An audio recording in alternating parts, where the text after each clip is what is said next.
Good evening. Gosh, I feel the love. Good evening. So, in many ways, we are actually inaugurating uh, the adult faith formation sessions for this coming year, as in September to July. We try to focus on various aspects of life and ministry and try to provide for our parishioners and anybody who would like to come, way to plug into faith, but also way to manage life. And grief is one of those things that all of us get affected by at one point or another, and it's how we manage it that's helpful. So this year, our theme really is really providing people the tools to deal with life as it comes our way. So in January, for example, our focus is going to be on addictions, and you know what that means in our city and in our country today. We also have something on domestic abuse sometime in February, because people, and it's not for those who are necessarily going through it, but you may know somebody who's going through it, and you can sometimes provide the help that they can. So these are the kind of issues that we are trying to address this year, so that people may have the tools to deal with these issues that sometimes come our way. Today it's grief. As these events come, we'll keep advertising it in the bulletin, and so you can access it or let other people know about it. So welcome to the very first of our events. And I'm very glad to introduce to you Krisit Smith, who's going to talk to us about breaking the hold that grief can have on us. I think it's a very human, natural emotion. It's when it incapacitates us so that we cannot then live life that we know that we have to address it.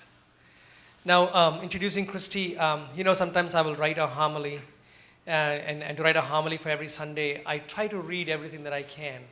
I read commentaries about stuff, and sometimes it just doesn't do it for you. Sometimes I'm feeling deep down that something deeper has to be said, or something more has to be said, and it's always my story that sometimes I have to lay all the commentaries aside because it's just not enough. And I think that's how Christy has come to do what she's doing today in her ministry. She lost her husband in 2011 when he was 48. And then she read numerous books, and it was not doing it for her. I'm sure it provided the tools for her to deal with, but it still did not provide what she really wanted. And then she came upon her own ideas, thoughts, particularly I think from her education in psychology, that she came to her own realization of how to deal with grief, and then she writes a book, and then now she's sharing that with people. So I'm very happy. And Jane Walling, actually, who has dealt with grief in her own family, attended one of her sessions at St. Leonard's, and she said, "I think it'll be a great. It will be great to invite Christy." And I said, "Sure, great." So that's how we came to know Christy, and I think she's here with us today, and we want to welcome her, and I want to turn over the microphone to her. Normally how we do this is about, take your time, about an hour or so, or less or more, and then we take a little break, people get something to eat, and then we can have questions and answers, and that's the normal format we follow. So over to Christy. Welcome. Thank you, Father Satish. What a wonderful spirit he has. You are deeply blessed to have him here. You already know that. I'm just reverberating it out loud. I'm just saying it out loud. First time meeting him, and instantly I knew that he is a man of deep faith. And he's shepherding you in a way that is very beautiful. Grateful to be here. I will say this. When I'm dealing with grievers, I tell them, you only have to be brave 5 minutes a day. 5 minutes a day, because if you feel like you have to be brave all day long, you're already exhausted. You're not going to even do it. So you've already done your 5 minutes by showing up here, bringing your grief here to have some healing. So why don't you give yourselves a round of applause? Not a golf clap, give it the big glove. Very proud of you. Very proud of you. I don't know your story, but Dream was written for 4 groups of people. Those that are dealing with death, and that can be death of a spouse, like me, or death of a child, death of a parent, death of a friend.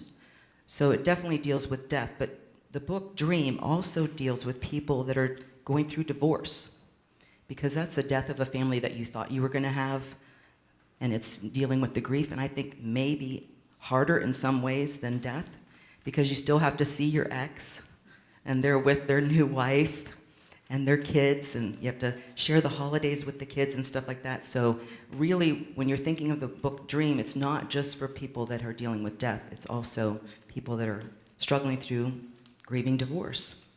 But it also deals with people that are dealing with dysfunction. So that means that maybe your mom is still alive, but she's not available to you. And we grieve that. You know, picking out a Father's Day card can be excruciating. You're standing in the aisle and it's like there's nothing appropriate for what we really have. And so it may come around on Father's Day, Mother's Day, different times where you're like, oh, or you have the holidays and your kids aren't there, or it's just ways that you will be grieving from dysfunction. And the last one is disappointment. Death, divorce, dysfunction, and disappointment. And disappointment has to do more with grieving something that you're longing for. So the other ones are dealing with something that you've lost. It's a loss. This one is you're grieving because you want something you don't have yet. So I deal with this with people with infertility. That makes sense. They're grieving the family that they want, the children that they want that are not there yet. And so that's a form of grieving too. So when you're thinking of this book, I kind of want you to put different filters on it, ways that you can address your own grief, and that's the way that we'll address it. But DREAM is an acronym for the 5 keys to unlock the grip of grief. You've got a piece of paper there that I handed out. I'd like you to turn it over on the back side, and I want you to draw a heart, just a normal Valentine's Day heart, nothing fancy. Nobody's going to grade your artistic ability here. It's just for us to do a little exercise. You all need pens. I should have brought pens. We'll pass the pens around. We will share. We're all going to be sharing here. So do your best little drawing of a heart. And then I'm going to ask you a question. I want you to just be honest with yourself and don't try and think it too deep. But I want to ask you, and I want you to think of the first 3 words that come to your mind when I ask you, how is your heart? How is your heart? If you could come up with 3 words and write them inside the heart. Different times in my life, I've drawn this little heart and I put the word in there, shattered. No, that's not good enough. Shredded. Beyond broken. I did a hyphen because I'm only allowed to do 3 words, so I did beyond broken with the hyphen. Maybe your heart is resilient or hopeful. Where are you at? And you will not share this information with anybody else, so just be completely honest with yourself. This is a question that my husband and I started asking each other on Saturday mornings. He was a pastor, and so when he would be ministering to everybody else, I said, you got to minister to your girl. You got to ask me how I'm doing. So Saturday mornings we'd have coffee, and he'd say, how's your heart? And I was allowed to say exactly how my heart was. No filter, no make it pretty, no, dress it up, just how's your heart? So if you want to do this exercise periodically, once a week, I don't know, that's what I do, and just be honest with myself, and then I can take that to God and say, gosh, I really need your help with this. My heart's feeling this. And then I would like for you to draw some big, glorious wings on that heart. Like heavenly angel wings, not like little baby bird wings. Like wings that look supernatural. Because these are your God wings. And you can notice on my card on your chair, if you don't know how to draw wings, this will help you out a little bit. Because your wings might look a little wacky. That's all right.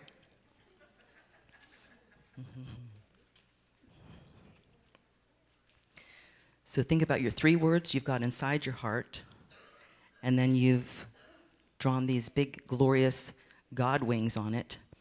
And what I want that to speak to you throughout this time that we're together, and then carry it in your heart as you go, is that no matter what you go through, God can give you the ability to rise above it.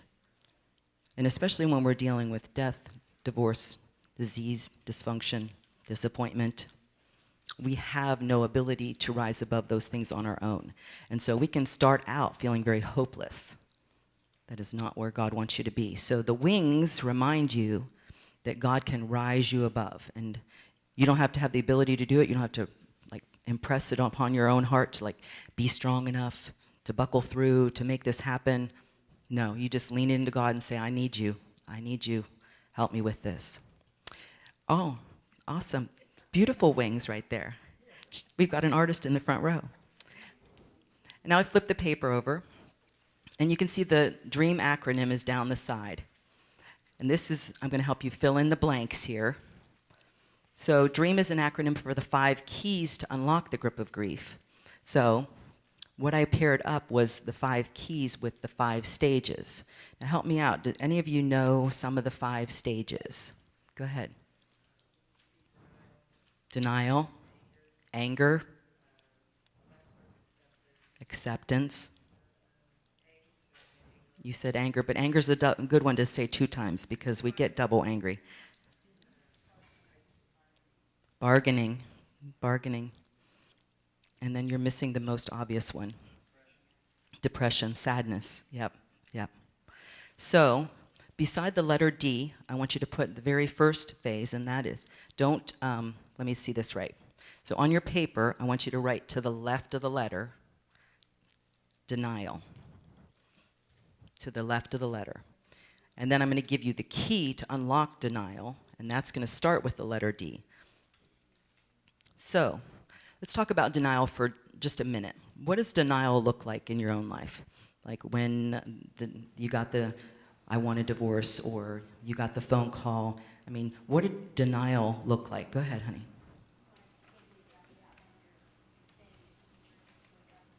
Can't believe it actually happened. It's hoping it's a dream. Let's just wake up from this. Anything else? Go ahead, honey. Definitely in shock. Yeah. Can't even comprehend it. Yeah. Oh my, that's so good. If I don't talk about it, then it really didn't happen. Mm-hmm. Denial and all of these stages that you go through are actually very healthy. And when you think of denial, I want you to think of it as a gift from God, because you could not absorb what all just happened. If it came in, you would implode. If you took all that information and how it was going to affect you the rest of your life, you would implode. And so he lets you be a little bit tranquilized, like you're in a fog. And that's good because it allows you to wake up to it. But when the nightmare happens, what I say is it's important to dare to dream. And that is your key beside the D, dare to dream. When the nightmare happens, dare to dream. And that's 2 things. That's like dare to dream with my acronym. That means, do all the things that I'm going to tell you to do. But it also means dare to dream. Most people avoid grief thinking that it's going to be like this deep, dark, endless cave. And if I even wander close to the entrance, I'll get sucked in and never come out. And I would like you to think differently about grief, that it's a process. It's more like a tunnel, and it's your way of walking through the emotions to get to the healing. So instead of feeling like if I avoid my grief, then I'll avoid the pain, I want you to say, I'm going to go into my grief so I can get the healing. And so you have to dare to dream and tell yourself, I will get through this. God will get me through this. I will come out on the other side. And the little story that I like to share with this is Moses. Everybody knows Moses. And they were up to the sea, and they couldn't pass over. They felt like they were at a dead end. And what happened? Moses parted the sea. God showed up and got them through it. So when you are at your dead end, you think, I have no ability to move forward. I don't even know how I'm going to get through this. Then you just, same thing, you call on God and you say, God, get me through it. They get on the other side, and Miriam, sister, breaks out the tambourine. They do some kind of a flash mob, I think. Just break out in jubilation because God got them through. And when I was grieving, I read that story, and God said, what if you decided to dance at the dead end before I got you through it? What if you celebrated me in hopes and in trust that I would get you through it? And so, beside dare to dream, maybe use the word dare to dance. So it was 1 year after Mike died. It was on his birthday, and I was a widow at a wedding. Not a good combination. Everything stacked against me. But it's friends of my daughter, and I love them dearly, and Mike loved them dearly, so I'm there at the wedding, get through everything, sitting down having my cake at the end of the evening, and I hear, all the single ladies, we want all the single ladies out on the dance floor. Come on out, single ladies, we're going to have the bouquet toss. And for the first time in 25 years, I realized they're talking to me now. And I was immobilized. Just sat there. I thought, well, you know what? They're not saying, Krisit Smith, come out on the dance floor. They're just saying, all these single ladies. I don't have to get up. I can stay here. And the Lord said to me, what if you dare to dance? So I got up there on the dance floor, and I stood behind the bride, and who did she throw the bouquet to? Of course, me and another person, and all of a sudden, I am wrestling this girl for the bouquet. I did not even want to get up there on the dance floor, and now I'm like, oh, no, you don't. And then snatched it from her, which it was my daughter, by the way, that's even ruder. Snatched it from her, and then I did this victory lap around the dance floor. And that's what I want you to envision in your mind. When you come up to your dead end, I want you to envision your victory lap. It is yours. It is your God-given right. He will get you through whatever you're facing.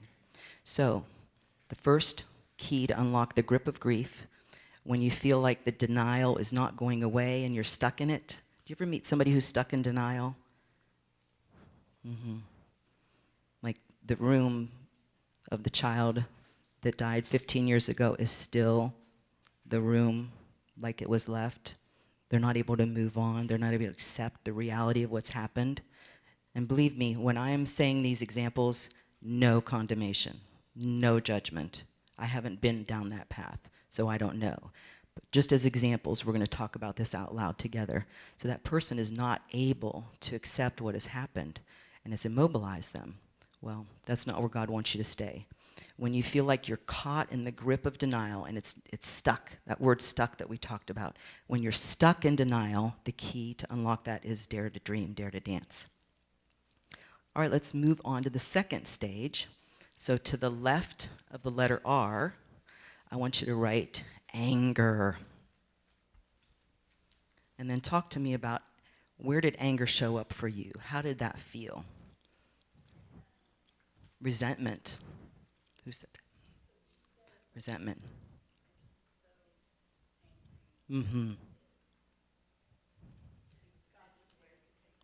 So angry that God would dare to take him. I love your honesty.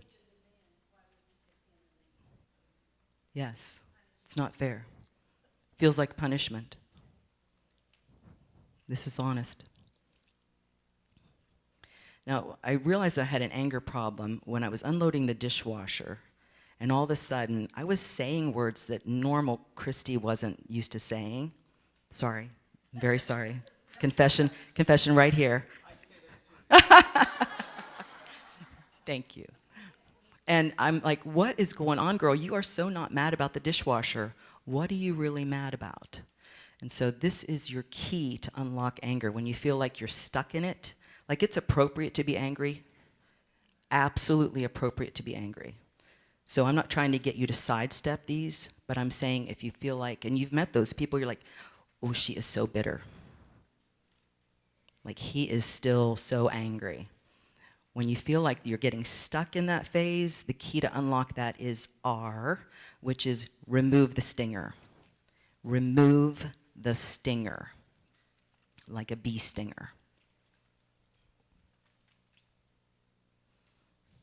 So similar to a bee sting, if the stinger stays in there, what happens? It festers, gets ugly, pussy, nasty, red, inflamed. You can tell it's not healing. So with your anger, I recommend removing the stinger. And this is a process that'll take a little bit of thinking. What are you really mad about? And then take some time to unpack that, okay? So for me, example, I'll use my own example. What are you really mad about? Why are you so mad? Why are you so mad? Well, because my husband's dead. Well, I know, but what makes you mad about that? Because he's not here, and now I have to raise the girls by myself. What makes you mad about that? Well, it's going to be horrible. I mean, thinking about all the rest of their lives. Who's going to walk them down the aisle? Who's going to be there as a grandpa when they have their children? He would have been a great grandpa. And I realized what my stinger was that I would always have to be continually grieving. It wasn't like I could just box it up, put a bow on it, and say, I grieved. Like when his birthday would come, or, for instance, the wedding. A year and a half after Mike died, my oldest daughter was getting married. As soon as we announced the engagement, the very first thing that people asked us was, who's going to walk her down the aisle? If I heard it one time, I heard it 200 times. Who's going to walk her down the aisle? Well, she had a great uncle. She had a grandpa. She had, like, her fiance's dad. Lots of good options. But in reality, she said, no one but my dad would be the right one to walk me down the aisle. So in removing the stinger, we spent time thinking about how are we going to address that when we get to that point?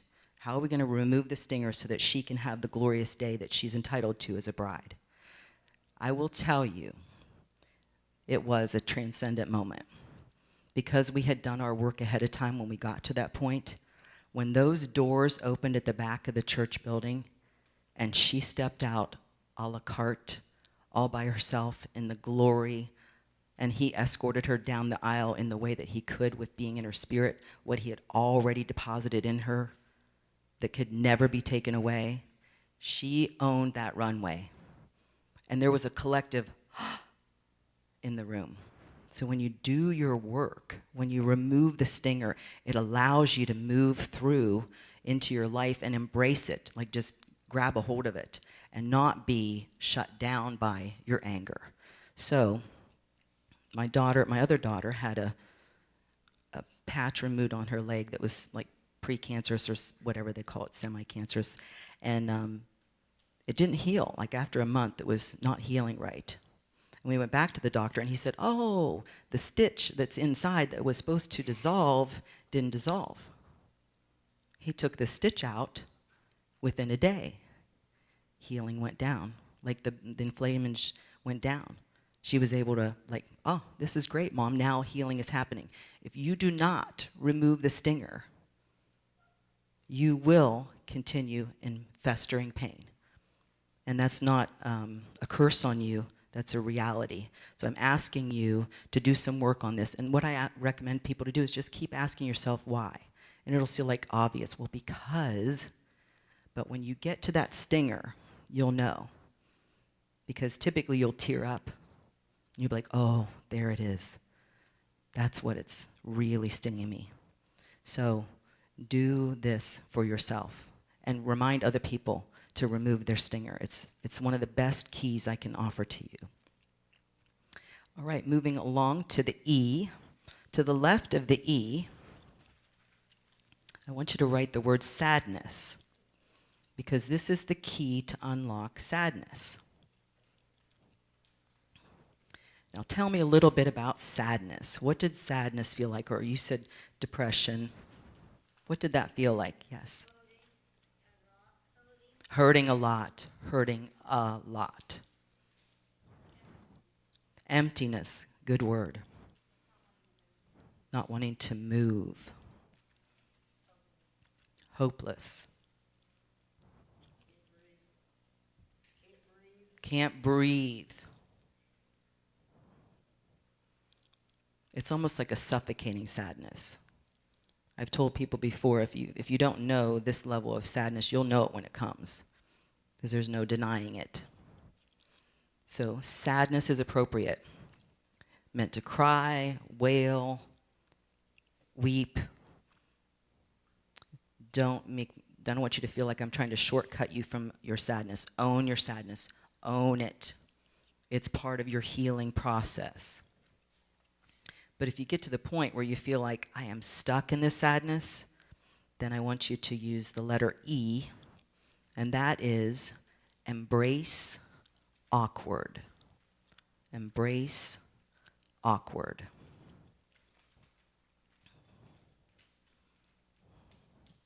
When I first wrote this chapter, I thought maybe I should call it Embrace Change. And I was like, well, change happened whether I wanted it to or not. Like I had no power over what happened. What I did have power over was how I embraced it. And so when you're stuck in the sadness stage, the key to unlock that is embrace awkward. That means you have to get comfortable being uncomfortable. Potty parable. It's in the book. It's my favorite story to tell.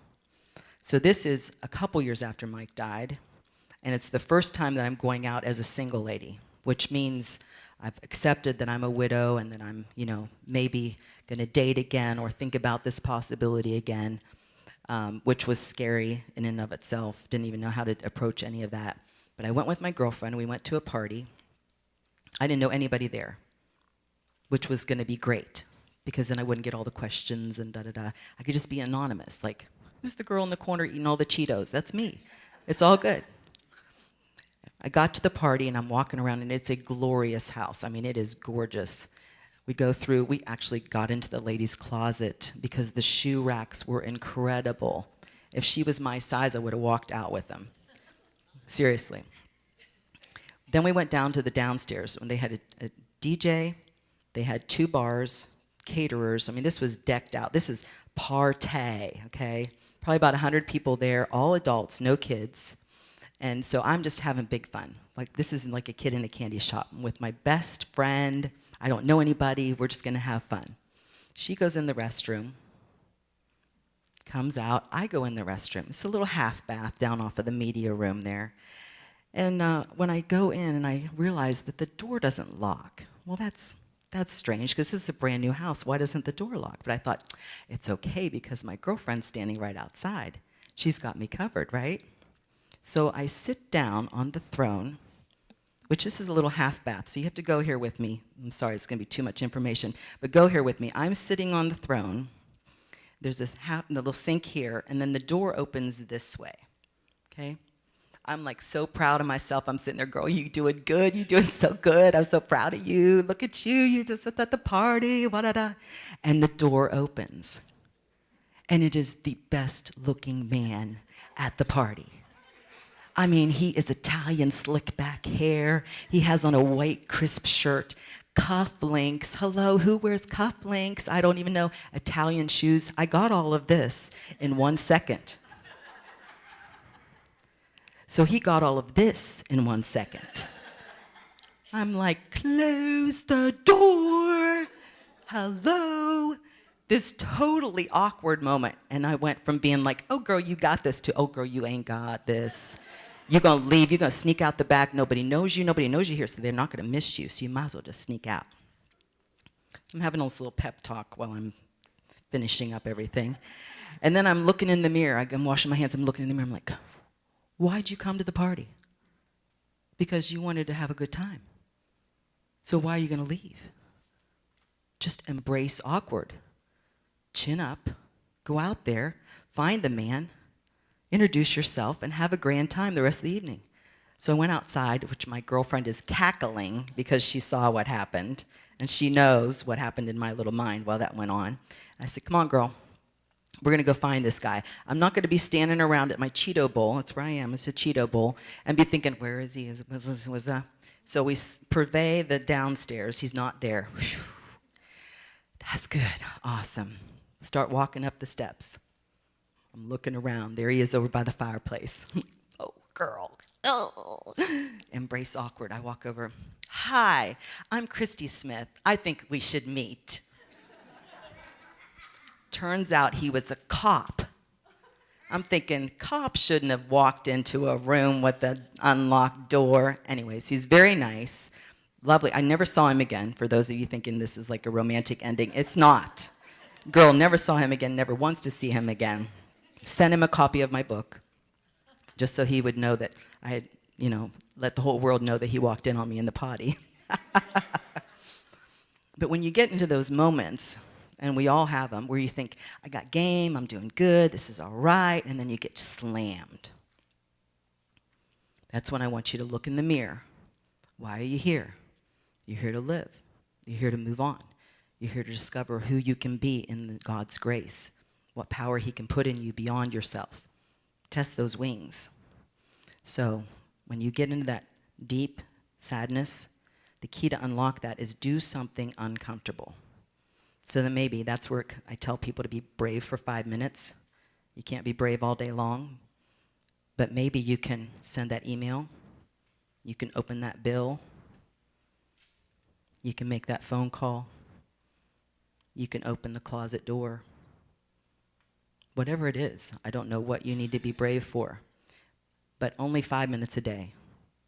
And it will change your life. So the key to unlock sadness is embrace awkward.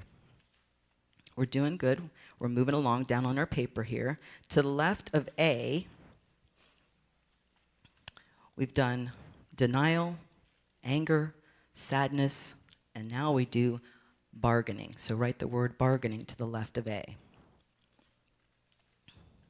Now, bargaining was a really strange word for me because I thought, what is bargaining? I don't even know what bargaining is. Isn't that where you go to the flea market and you haggle over something going on? So when it said you were going to go through bargaining, I thought, I don't even know what that is. The only way I can describe it is because I went through it and I kind of look back and I go, oh, that's what that was.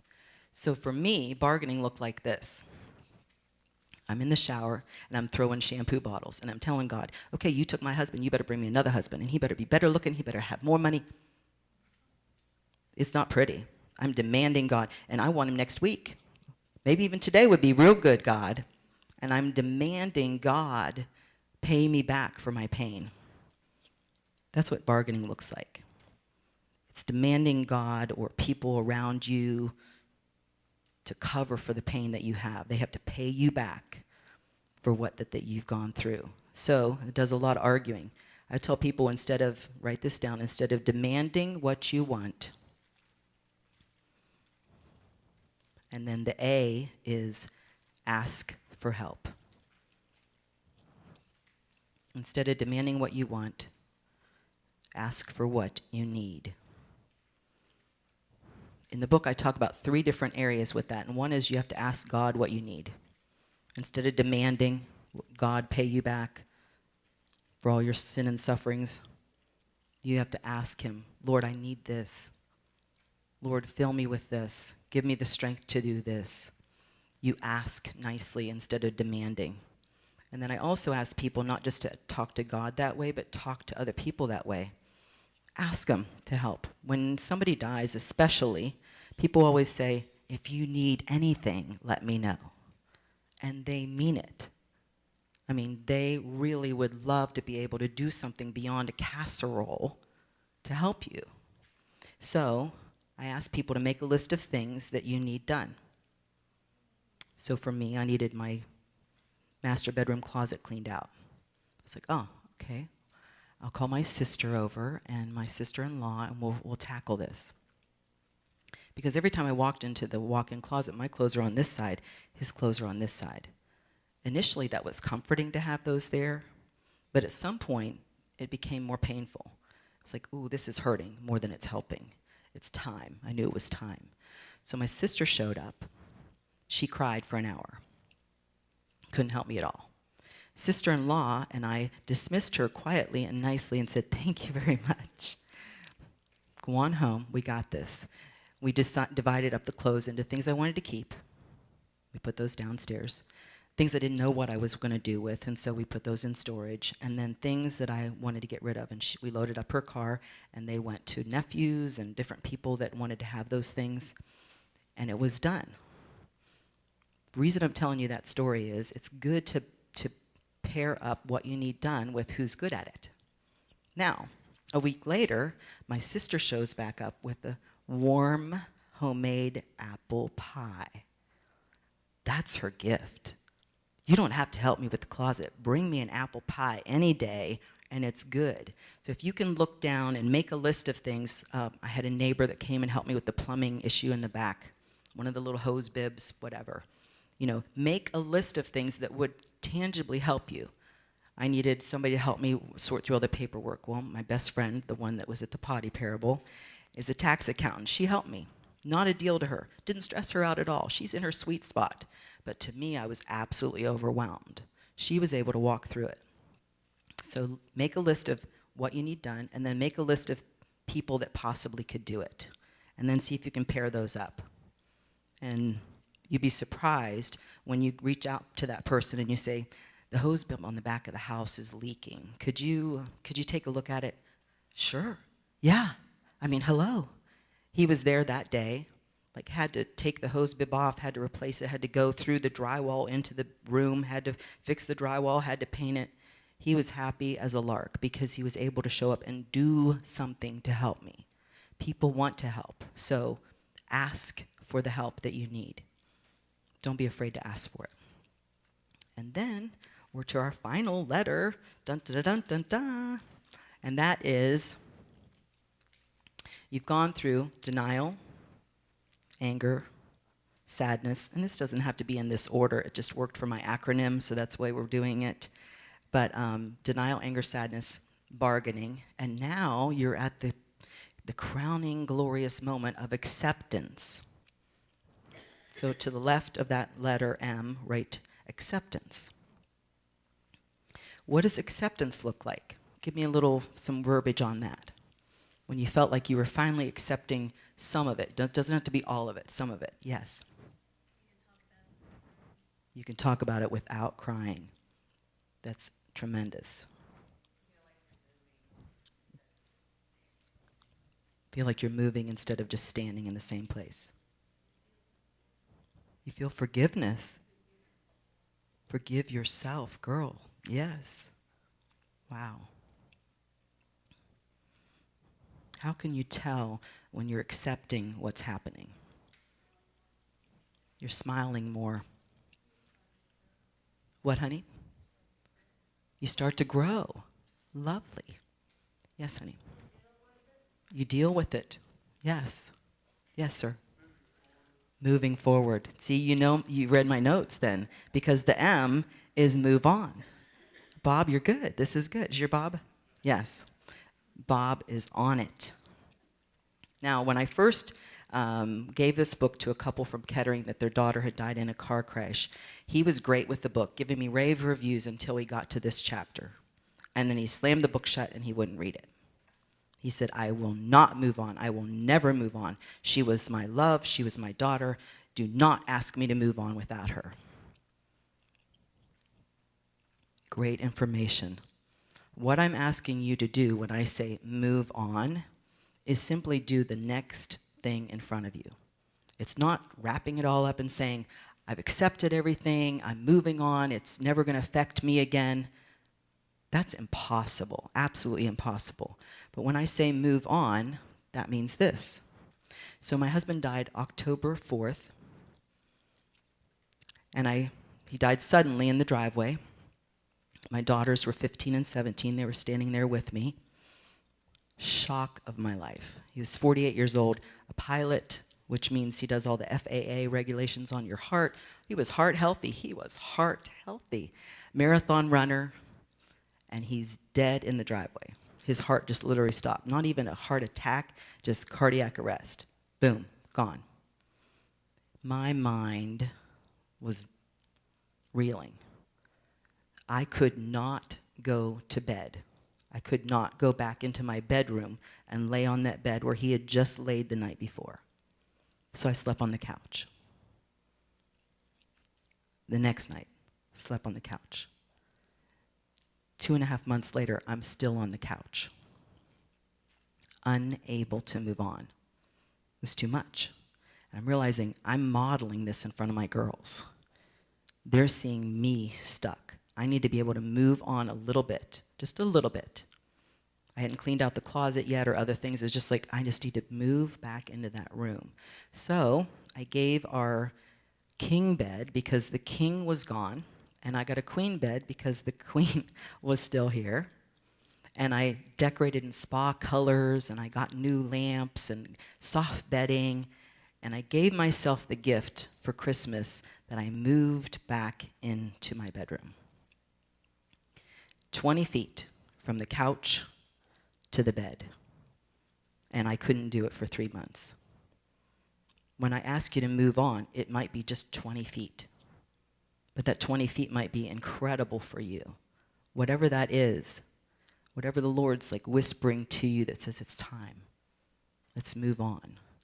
When you do that, instead of unlocking, all of these other keys are unlocking, they're unlocking the grip of grief. This is locking in the healing. That's why you want to do M. You want to move on, whatever that move on is for you, because you lock in that acceptance. You're able to say, you're grabbing a hold of it and making sure that it sticks with you.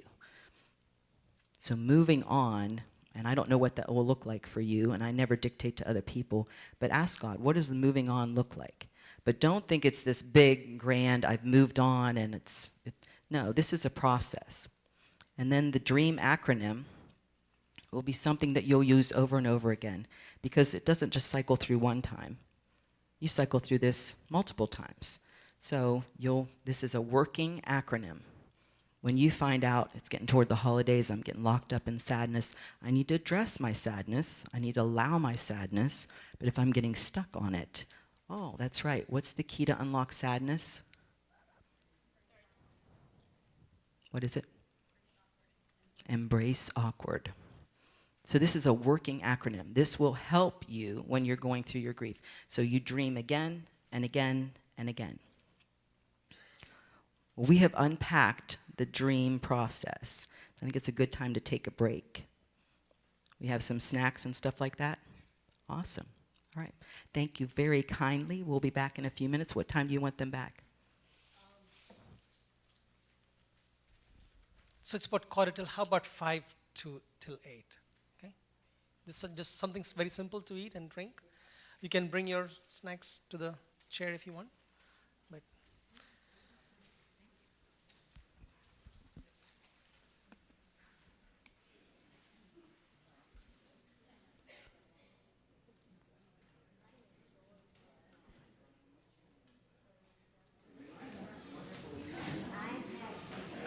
you want to go to India someday?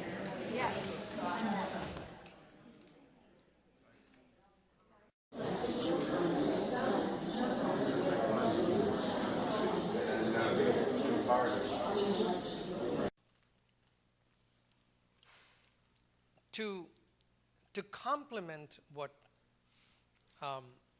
Krisit just said, within the Catholic tradition, there are other tools that exist as well, and I may supplement that, in its own way. And one of the biggest things that we have, when you say the creed, we may just pass this over because we don't think about it. But the whole idea of the communion of saints is a huge. I'm using the word tool because of the context that we are in, but it's really a dogma for us, which is those who've gone before us and we are connected. So it's not like your loss is permanent. That's not a Christian thing. The loss is never permanent. So simple things that we do, like we offer a mass for someone that's passed away. It's a tremendous tool because it connects us with faith. So even as you ask these questions, I'm sure Christy will give the answers that she has in her experience, but I think it's also something about falling back on what our faith as Catholics provide for it. And I may just supplement that. I'm not an expert on this. She is, but I've been at enough. I've buried many of the people that you're grieving here. I've buried your children. I've been at your graveside of your children, of your spouse, and so I know you in a personal way. So I can be able. I may supplement that, and I hope that's okay with you. But the Catholic faith does also provide for us other ways of dealing with grief, and of course, with faith as Christians, many of those are similar to what lies outside the Catholic tradition, but there are some things that are particular to us that are helpful as well. So your questions, your thoughts, your reflections, and how she can answer them, and I may supplement it, will be helpful. Okay? Please, thank you. One thing I want to say before we get into the questions and answers, and it's a little story I call Monkey Buddies. Monkey Buddies. So it was an experiment that was done in a laboratory, and I'm sorry that monkeys were hurt in this process. I did not hurt the monkeys, I'm just telling you about it. So they put monkeys in cages by themselves, and they set off these loud sounds, lights flashing. They, scared the monkeys, basically, okay? And they registered what their stress level was. Then they ran the same test again with changed one thing. They put either a blanket or a stuffed animal in with the monkey, or they put another monkey in with the monkey. Same lights, same loud sounds, registered their stress levels. And what they found is that their stress levels of the ones that had somebody in with them, or even a blanket or a stuffed animal, the stress levels were half. Not just cut by 20%, cut in half.